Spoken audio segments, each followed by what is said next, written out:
de origen mexicano, es médico hematólogo. Hoy se desempeña en el Georgia Cancer Center Institute de la Universidad de Augusta en Estados Unidos. El simposio está armado con fragmentos de 20 minutos. La doctora Fernández va a disertar sobre mutaciones del receptor del FLT3 y cuáles opciones de tratamiento tenemos hoy presentes o van a estar viniendo en los próximos años. El doctor Cortés va a hablar del rol de los inhibidores específicos de FLT3 en la leucemia mieloide aguda. Luego vamos a abrir espacio para preguntas o respuestas. El código QR que está ahí, si ustedes quieren ir precargándolo en su móvil, es para realizar una evaluación de nuestro simposio que a nosotros como Astellas nos sirve para mejorar en un futuro. Mi nombre es Gastón Cooperman, yo soy el responsable del área científica para América Latina. Les doy la bienvenida y los dejo con la doctora Fernández. Muchas gracias. Gracias. Hola, buenas tardes. Gracias a Astela por la invitación.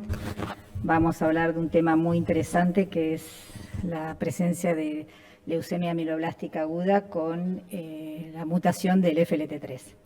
Estos son mis conflictos de interés.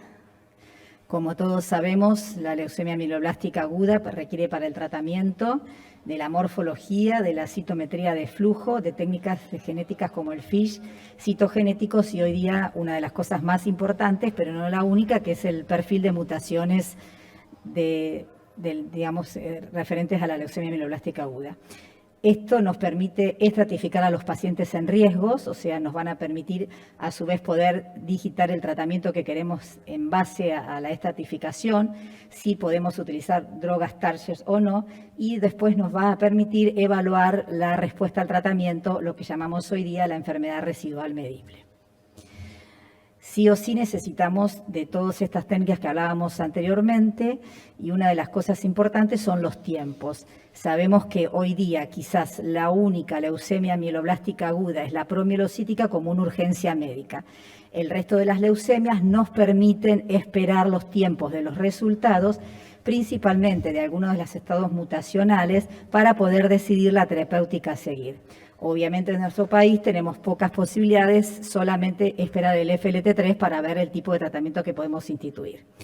Nuevas técnicas como es el NGS, parcialmente disponible, digamos, empezando ya en la Argentina a ser utilizado, pero el problema es el tiempo en obtener los resultados, por eso es que uno no lo puede considerar como una técnica para esperar esto. Como sabemos nosotros, el FLT3 es un receptor de membrana perteneciente a la familia de tirosina quinasa de tipo 3 y cumple un rol fundamental en la proliferación de las células. Sería en la diferenciación, en inhibir la apoptosis y la proliferación.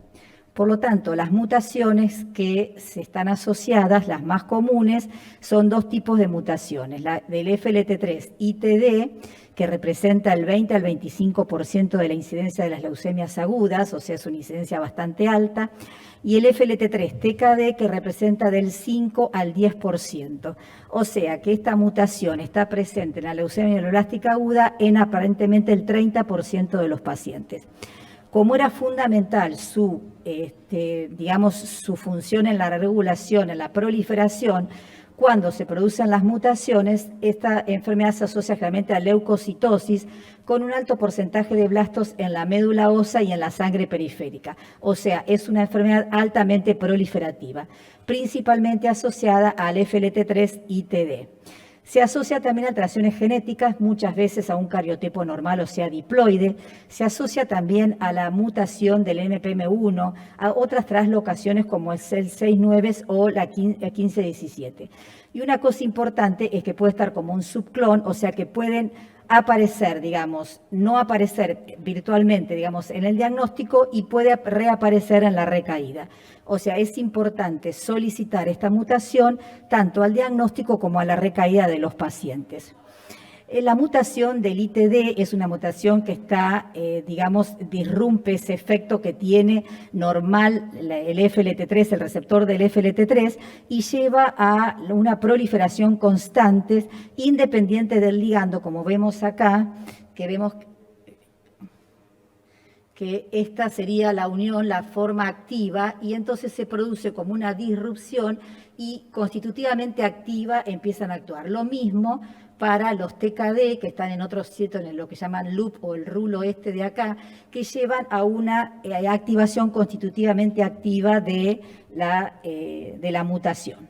Entonces, en conclusión, es una enfermedad altamente proliferativa. Respecto, tengo que ver.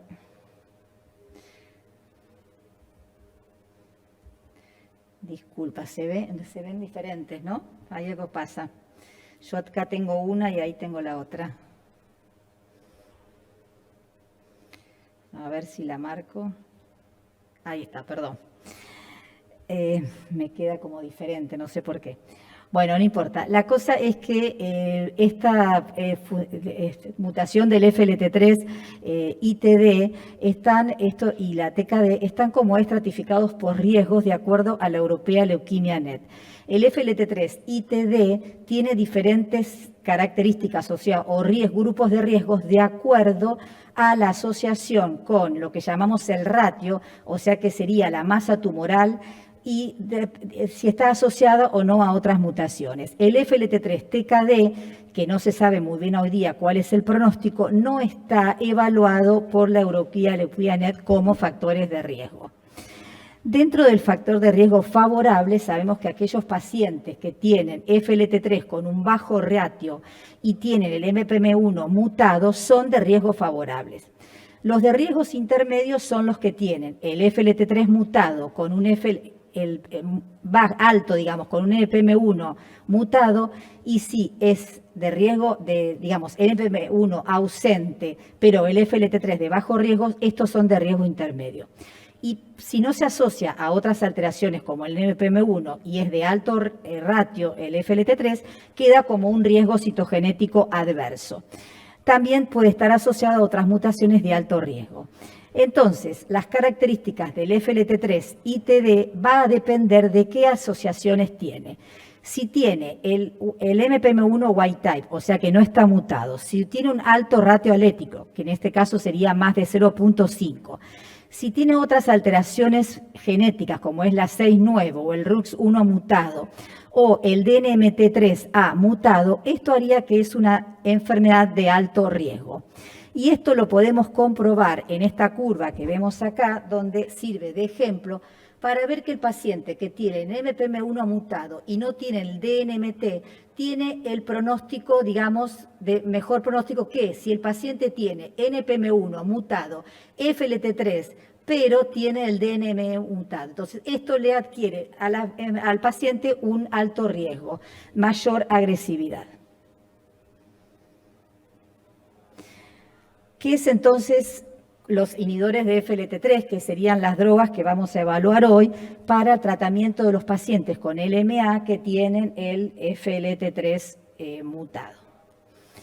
Dentro de las mutaciones, como dijimos que representan el 30% de los casos, tenemos aquellos pacientes que tienen las mutaciones de tipo 1, los inhibidores, digamos, de tipo 1, y los inhibidores de tipo 2. Los inhibidores de tipo 1, que tenemos acá, como el caso sería, como estamos viendo, que puede ser estas diferentes drogas, dentro de las cuales las más conocidas tenemos midostaurina, leftauritinib, crenolanib y gilteritinib, y los de tipo 2 que tenemos el sorafenib, el ponatinib y el quizartinib. Los inhibidores de tipo 1, digamos, actuarían contra la conformación activa del FLT3, o sea, los que tienen activado por el ligando, y los que tienen una conformación inactiva. ¿Qué significa? Que el FLT3, el inhibidor, digamos, del FLT3 actuaría contra las mutaciones del ITD y contra las mutaciones del TKD. Mientras que los inhibidores de tipo 2 actuarían solamente contra el ITD, no actuaría con el TKD, porque son inhibidores de la conformación inactiva.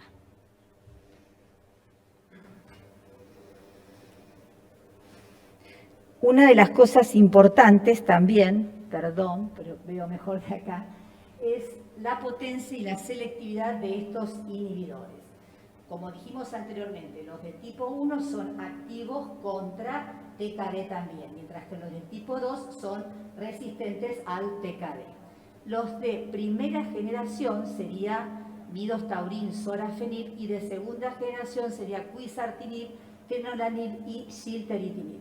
Una cosa importante que hoy día se evalúa en todos los ensayos clínicos es la actividad inhibitoria plasmática, que es una manera de evaluar la actividad de estos inhibidores del FLT3. Acá vemos la actividad, digamos, de cada uno, como decíamos, de tipo 1, de tipo 2, y si son, contra quién son. Los inhibidores, digamos, de tipo 1, digamos, que son los primeros que aparecieron, son inhibidores de multiquinasa, o sea, son menos específicos contra el FLT3. O sea, que tienen una actividad más bien contra varios inhibidores. Mientras que los inhibidores de tipo 2 son altamente más selectivos contra el FLT3 y tienen menos especificidad sobre los otros. Esto es una cosa importante a tener en cuenta. Los inhibidores de FLT3 fueron aprobados, digamos, ya por la FDA, inclusive en la Argentina, a través de un estudio de fase 3 que evaluó midostaurina, aprobados por el estudio de fase 3. El gilteritinib fue aprobado también por un estudio de fase 3, no en la Argentina, pero para pacientes refractarios o recaídos. Si nosotros hablamos un poquito ahora de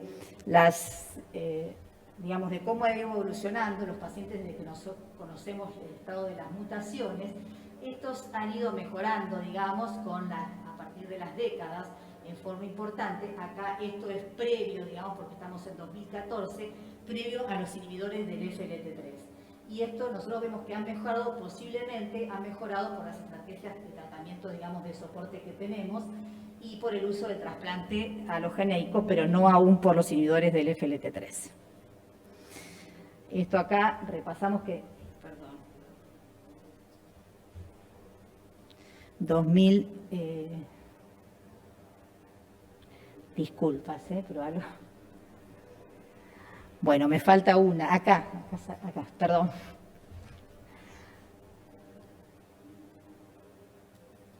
Bien. Acá tenemos, bueno, en la anterior, digamos, la que habíamos pasado, no lo puedo ver, ay no, espera que estoy apretando mal.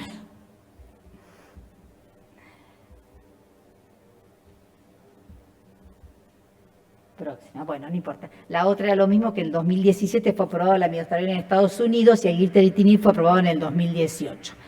¿Cuál sería la evolución de nuestros pacientes, digamos? Ya en los últimos años, en las altas dosis, 90 miligramos de daunorubicina versus 60 miligramos, mejoraron la sobrevida de estos pacientes. El trasplante también, pero bueno, las mejores respuestas se vieron desde la aparición de midostaurina. ¿Cuáles serían entonces el tratamiento de primera línea para pacientes aptos para quimioterapia?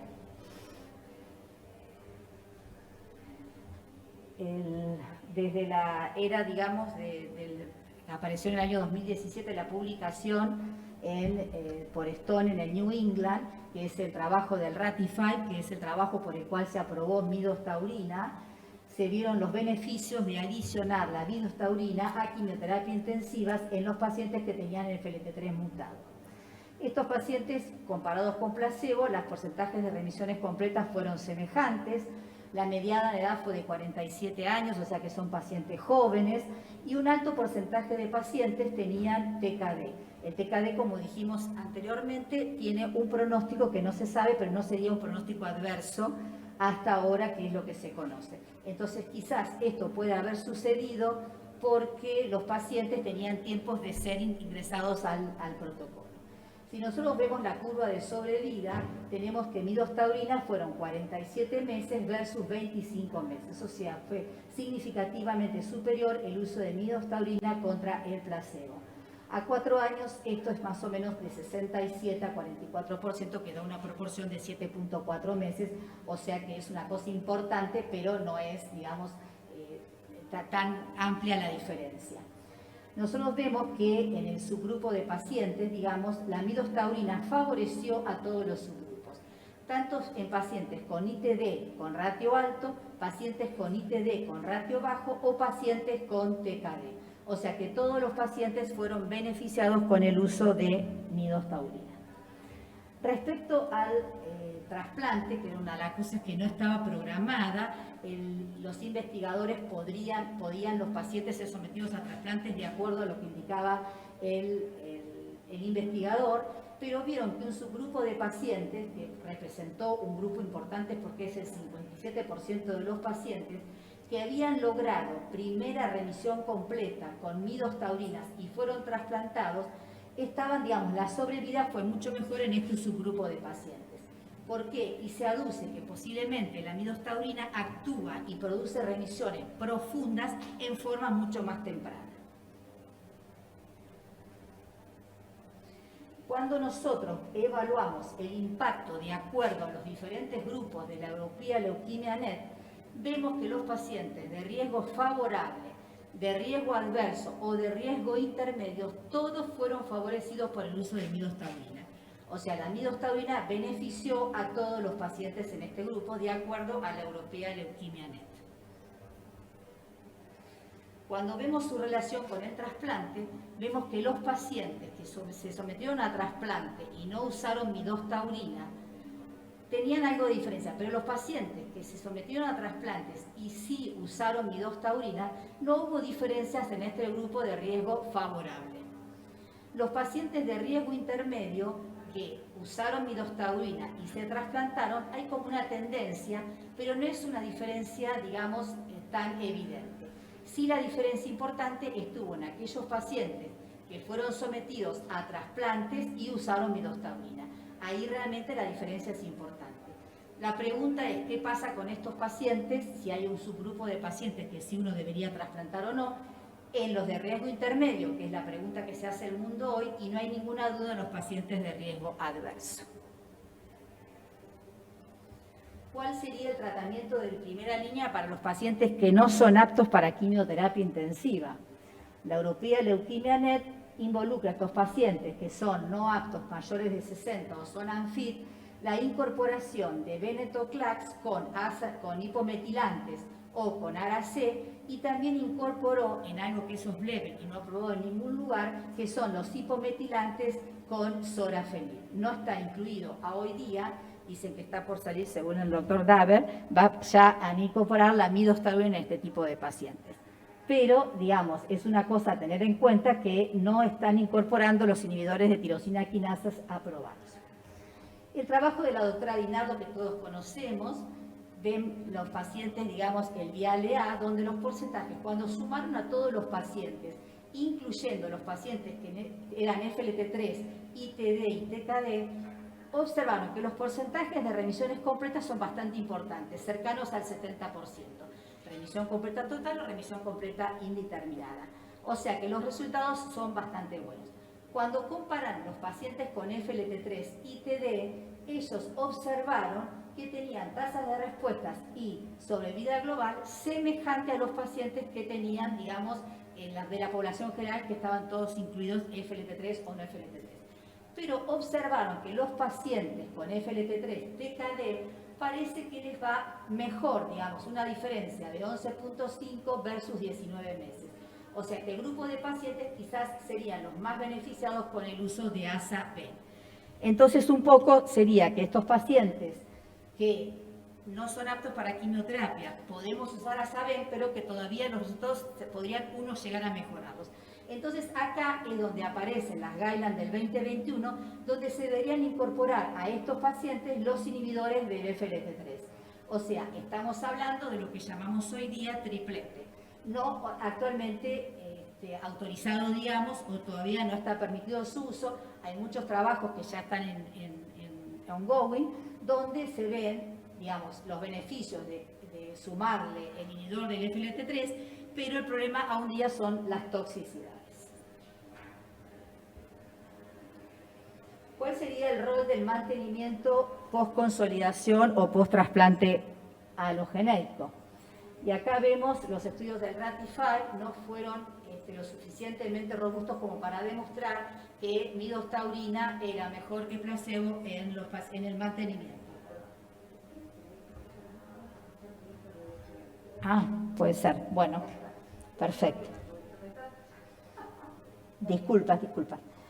Bueno, entonces el Ratify no pudo demostrar, digamos, el beneficio del mantenimiento, pero sí en los últimos trabajos y post-trasplantes se demostró que el sorafenib, que es una, digamos, droga no aprobada aún, pero sí mostró diferencias en sobrevidas significativas para los pacientes que se trasplantaban y recibían sorafenib posteriormente. Esto posiblemente aducen que se debe a que se induce como un injerto contra huésped. No más no sería tanto el efecto anti-FLT3, sino a aquellos pacientes que les podría inducir el injerto contra huésped. ¿Cuál es el rol de la enfermedad mínima residual en estos pacientes? Una cosa importante que sabemos, que la evaluación del FLT3 es bastante difícil, digamos, de evaluar la enfermedad residual medible. La PCR específica, digamos, con biomarcadores específicos, sería el método que usamos para el diagnóstico, pero es muy difícil después seguir con el seguimiento porque compite con el FLT3 wild type. Esto hace que cuando se asocian, digamos, la evaluación de la mínima residual, es factible cuando uno la puede asociar a algunas otras mutaciones, como es la presencia del NPM1, que uno puede evaluar mejor la respuesta. Y donde se ve que aquellos pacientes que tienen MPM1, uno puede seguir perfectamente la mínima residual y las diferencias. Pero hoy día se está usando, digamos, el NGS, usado en muchos trial clínicos, donde podemos ver la diferencia, digamos, de lograr la mínima residual para el FLT3 a través de NGS, que realmente las diferencias de lo que lo logran serían significativas. Y este es el trabajo, digamos, del AMGS 610, donde ellos incorporan la evaluación de la mínima residual a través de NGS con un cutoff de 0.01 y donde ven diferencias realmente significativas entre los dos grupos, el que logra remisión completa del que no lo logra. O sea que eso sería como en un futuro, ¿no? Entonces, un poco como las conclusiones que podemos decir que es pacientes, digamos, aptos para quimioterapia intensiva, sí o sí debemos incorporar los inhibidores de tirosina quinasa, inhibidores de FLT3. ¿Cómo vamos a consolidar a estos pacientes? No hay ninguna duda, y está aceptado por los de trasplante, que hay que trasplantar a los pacientes que estén en remisión completa, de riesgo intermedio o de riesgo adverso, según las guidelines de la European Leukemia Net. Hay un grupo de pacientes, digamos que serían los pacientes que tienen FLT3 positivo, NPM1, pero que están asociados a algunas otras mutaciones, dentro de las cuales, aparte del DNMTS, estaría el P53, el TET2 o alteraciones de citogénico complejo, que seguramente sí o sí tendrían que trasplantarse. Esto es un grupo todavía que está, digamos, en investigación. Ahora, ¿cuál quimioterapia intensiva debemos usar? ¿Debemos usar el 7.3 o debemos usar como la gente del Anderson, FLAG o FLAG-IDA? ¿Cómo tratamos realmente a los de riesgo favorables? Y hoy día la gran pregunta sería ¿cuál inhibidor de FLT3? Porque sabemos que midostaurina realmente las diferencias son significativas, pero uno pretende mejorar todos esos resultados. Y más que nada usar inhibidores más específicos contra el FLT3. ¿Qué hacemos con los pacientes no aptos para quimioterapia intensiva? ¿Cómo los tratamos? Y bueno, hoy día se están, digamos, la diferencia entre el doblete o el triplete, que seguramente no va a pasar mucho tiempo para decir que vamos a tener que usar 3 drogas en estos pacientes. Otro de los temas importantes como conclusión es el mantenimiento o el mantenimiento post-trasplante. Entonces, seguramente el mantenimiento sí o sí aceptado es en la enfermedad mínima residual positiva pre-trasplante. Pero, digamos, debemos usarlo en todos, es una pregunta. Muchos los están usando Fleven, están usando mucho el mantenimiento. Yo creo que no hay ningún grupo que no esté usando mantenimiento, no en la Argentina, sino fuera de la Argentina.